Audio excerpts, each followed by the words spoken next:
Royal Salute, a 21-year-old whiskey. This befits our next trip. Join Jac and I as we head off to Lembah Bujang in Kedah to explore one of the oldest civilizations in Southeast Asia.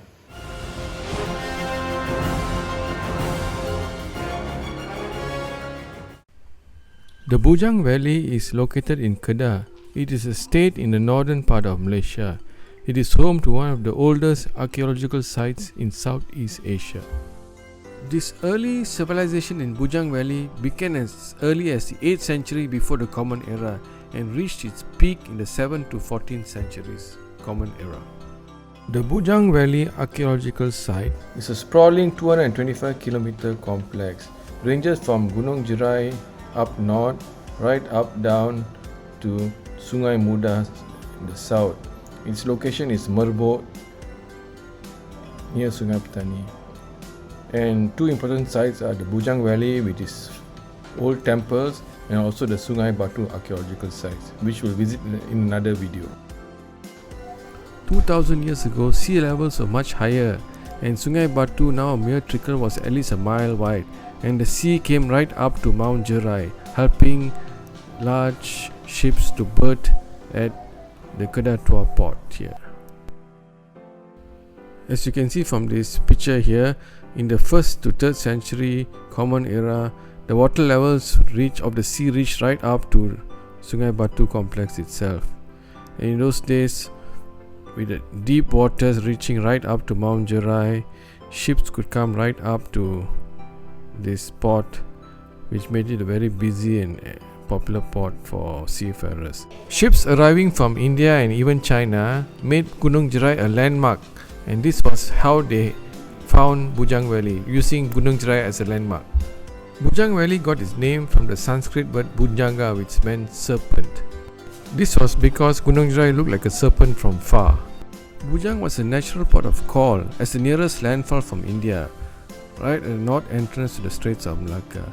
This meant that seafarers crossing the Bay of Bengal going either way were in constant sight of land, with the Andaman archipelago slightly to the north and the hulk of Sumatra eastwards.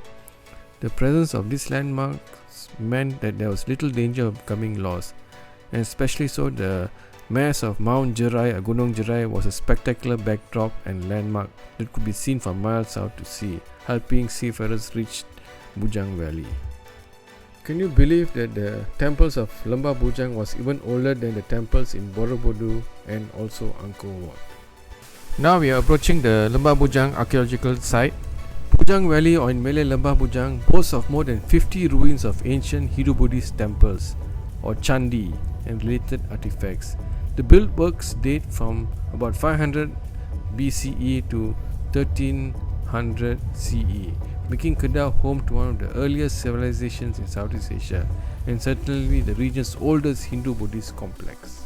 Now, there is a museum located at the Bujang Valley archaeological site with a lot of interesting artifacts which were recovered from the Bujang Valley itself. So we both explored the museum first, and Jack really enjoyed himself looking at all these artifacts recovered from the valley.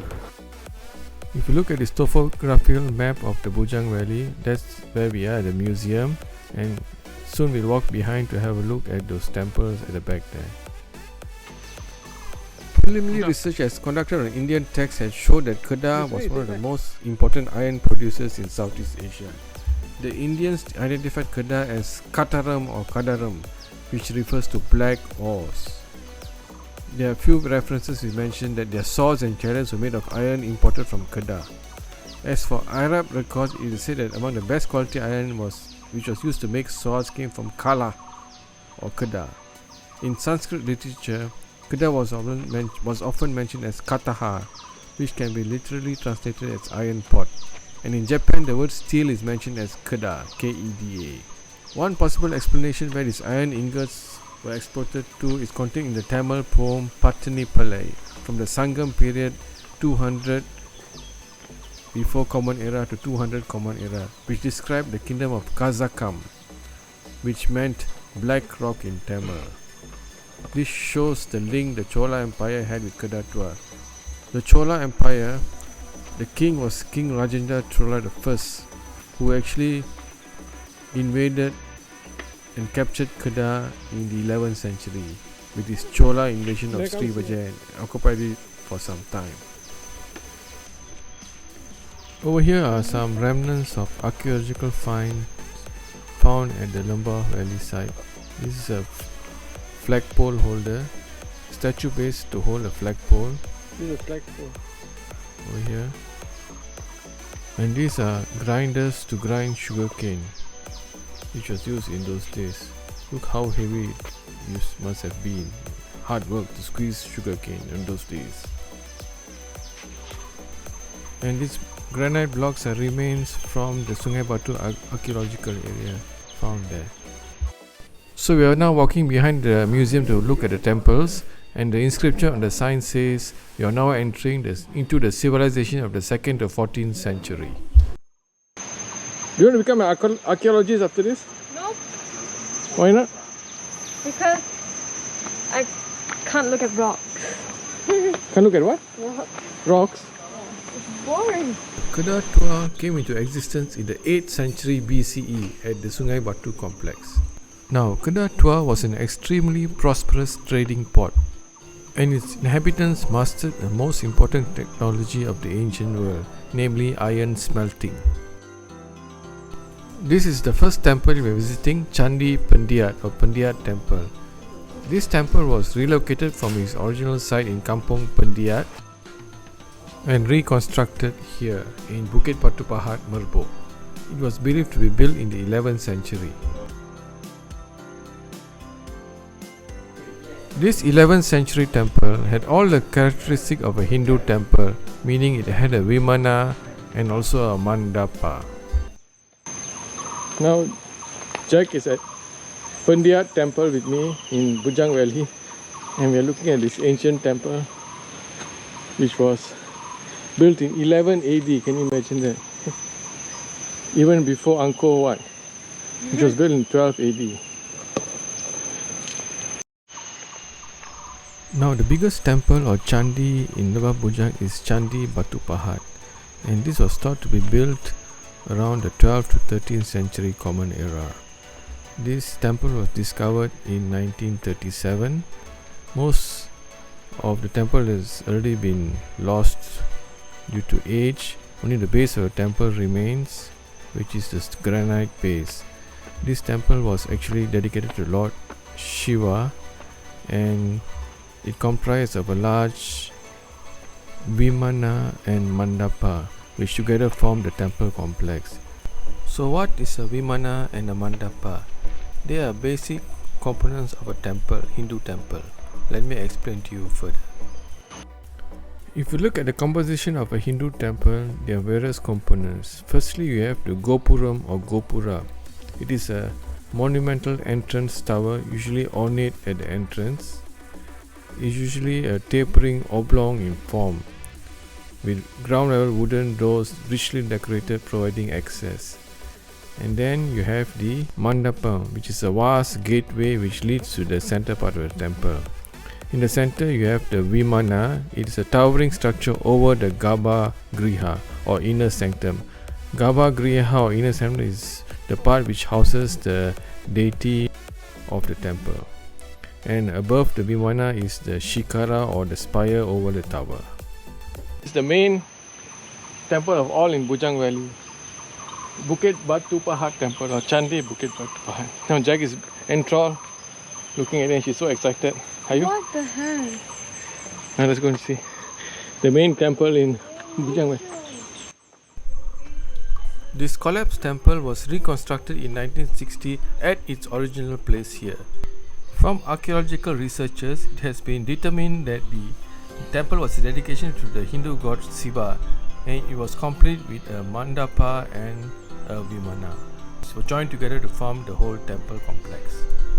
The granite which forms the base of the temple was obtained from the Merbok Kechil river bank, which flows not far from the site. Archaeological research proved that the roof was made of palm leaves with 67 pillar bases, where 39 were part of the vimana and the rest were the mandapa columns. Among the most interesting findings at this temple were 8 closed reliquaries, each with 9 holes containing bronze knobs, which were supposed to be filled with ashes of holy men. There was also a lot of images of sitting goddesses of the god Shiva as well, all laced with gold, silver and bronze. There were also images of lotuses, tortoises and other animals. The archaeological findings here clearly shows that the temple was influenced by Hinduism, where they were worshipping the male god Shiva and the female god Shakti. Coincidentally, the veneration of Shiva and Shakti was also prevalent in the Indus Valley civilization. So this Chandi, Palupahad, the main temple in Bujang Valley. Jack is looking very enthralled there. So excited to be at the origin of civilization, all the way up in Merbok Valley, Kedah. The next temple on the site is Chandi Pengkalan Bujang, or the Pengkalan Bujang temple. This temple was not originally located here, but was transported here and preserved here for posterity. Chandi Pengkalan Bujang was found in 1936, and in 1976 this temple was excavated and moved to its present location. The original temple had an 8-sided stupa structure facing the east coast. The main structure on the overall consists of bricks as the base. Based on excavation works in 1976, there were iron nails which proved that the superstructure was made of wood. In the middle of the temple, it seemed to be hollow. Among the attractions during the excavation were a Buddha terracotta statue, an elephant, a bronze statue, scorpion head, gold ring, earrings, Pallava writings and glass beads. The archaeological findings proved that the Pengkalan Bujang temple was a Buddhist influenced temple built around 11th to the 12th century Common Era. So you can see Jack very engrossed taking up the historical bits from the sign here. So Jack's promised me that she's going to get a distinction in history from now on because of her interest in... I've always gotten A. Oh, okay. Yay. How do you find your experience at the Bujang Valley ancient civilization site? I feel like I hopped into a sejarah textbook. Oh, right. Good. Better than playing video games and watching... I don't play video games. Oh, okay. The Chandi Bendang Dalam was found in Kampung Bendang Dalam, Merbok, west of the Bujang River. This temple was located in the 1960s and excavations were done in 1974, 76 and 81 by the Department of Museum and Antiquities. The main structure of this Hindu monument were the Vimana and the Mandapa.